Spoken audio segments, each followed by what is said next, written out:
হাসিনা আপনার পায়ে পড়ে জীবন দিতে হবে না। আপনাকে বিনয়ের সাথে অনুরোধ করি, আপনাকে জীবন দিতে হবে না, আপনার জীবন আমরা রক্ষা করব।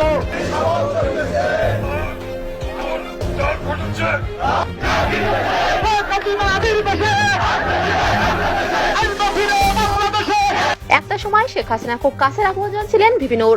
বাংলাদেশের গোয়েন্দা বিভাগের তথ্য অনুযায়ী গোপনে শেখ হাসিনাকে বাংলাদেশে ফিরিয়ে আনার প্রচেষ্টা চালাচ্ছে ভিপি নূর। বিস্তারিত জানতে সাথে থাকুন।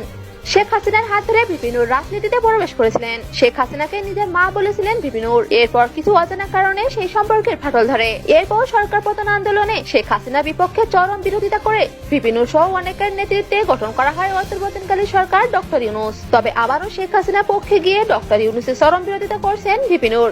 এই সরকার তাদের পতনের ঘণ্টাধ্বনি শুনতে পাচ্ছে, যে কারণে তো এই সরকারও এখন সেইভাবে উন্মাদের মতো। তার অভিযোগ ভাগ